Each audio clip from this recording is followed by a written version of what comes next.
Hi, I'm Kipchoge with the Pleasant Revolution Tour in southern Baja right now, partway through our 5,000-mile journey from Northern California to southern Mexico, carrying our instruments and lots of other stuff on our bikes. And I want to talk about the bike that I am riding for the curious.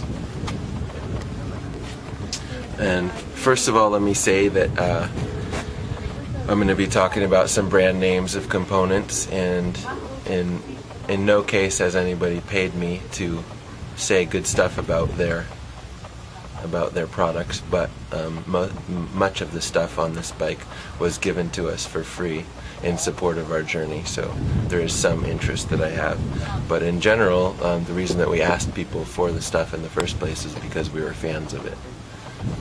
And one other thing I should say is that I used to work for Extra Cycle, and I'm still on the board, so I'm related to Extra Cycle. Let's begin. Oh yeah, I want to apologize for my clothing. I was washing my clothes and this is all that I had left. Okay, so this is a sport utility bicycle created by Surly, one of the coolest bike companies around. Now, it is created in partnership with Extra Cycle, and it's a load-carrying bike that's meant to handle really well off-road, on-road, and with a load, and handle more or less like a regular bike. This is a prototype of a model they call the Big Dummy, and it's going to be out in a couple of weeks, I think, for general consumption. And so Surly makes this long frame, and Extra Cycle makes the bags and the deck that goes on it. So I'm just want to show you the frame.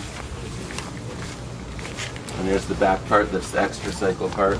It's modular, it all clicks together. This is called the snap deck, and it snaps off. This one in particular was painted special for me by a friend of mine, customized, and when I get tired of this one I get to turn it over and have a new design. Thanks, Zap. These racks just strap in here. I've unstrapped them already. This is where you carry your load. In the next episode I'm going to be talking about what my load actually is, but here you can get a better view of the frame. So this frame was engineered from the ground up to be a really stout load carrying machine. It's got this extra truss in here that supports the load all the way back. It's got this built-in platform here for a passenger to rest their feet on, etc. So that's another cool feature of this frame, is just this dip here. The curved frame gives you more clearance when you're standing over it, so that because sometimes if you have a big load back here, you can't swing your leg over backwards like you're used to, and just stabilizing a big load, it's nice to not have to lift your leg as far over. So I guess I could talk a little bit more about the Extra Cycle part of it, since you may or may not know what's involved. And I also, in a future episode, will go over the load that I'm actually carrying. May have said that. So basically this is adjustable to put any sort of bag that you already have in there, and there's a pocket on the inside for carrying your stuff. I put my gloves and my repair kit and miscellaneous stickers in there, stuff that I need to get to every once in a while. I like to keep it in a particular place, and there's a zipper pocket here for my patch kit there, and then you can buckle these. You can also buckle them over to the other one coming from the other side. That helps bring the load all the way in. It also helps buckle things down to the top of the deck if you need to do that. So Let me just start on the front of the bike and talk about what components that we're using and why. So, I have these really fat tires made by Schwalbe, which is a German company, and they're the coolest tires that I found for this kind of journey.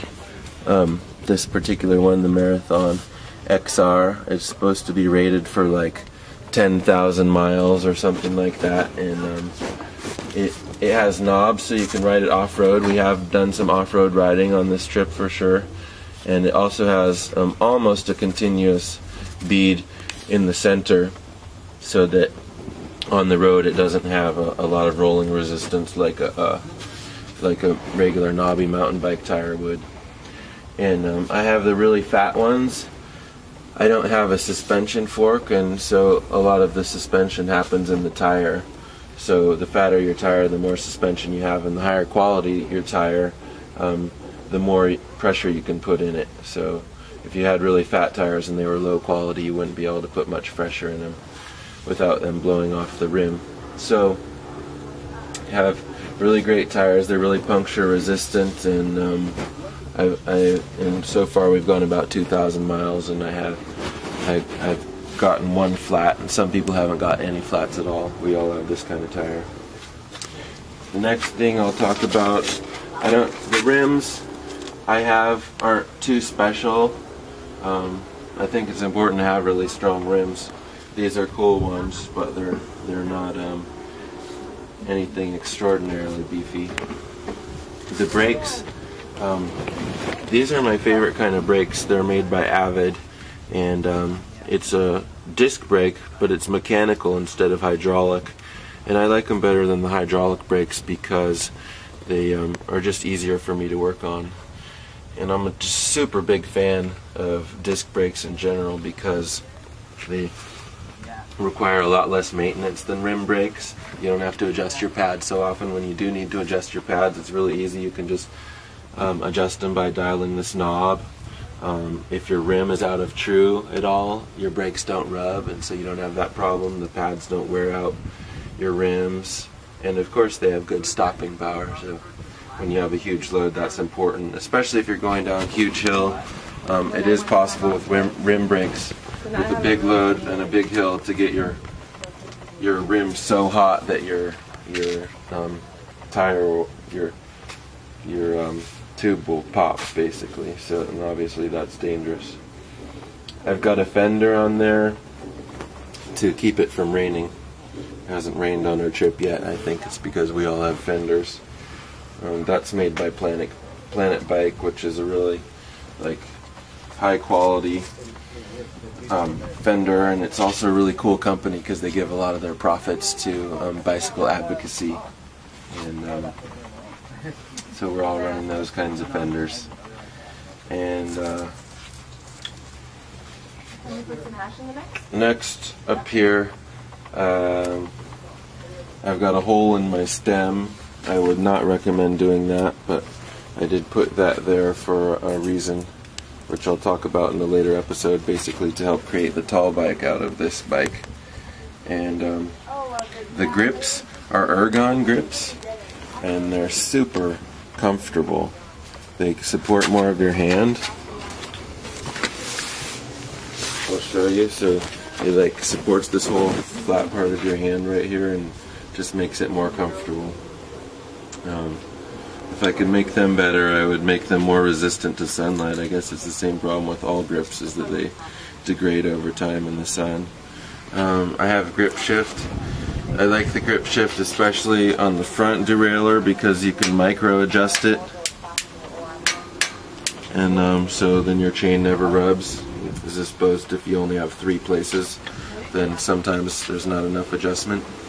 And I like grip shift on the back so you can shift 7 gears at once when you transition from going downhill to uphill, and you just want to go, you just go crank it and it goes.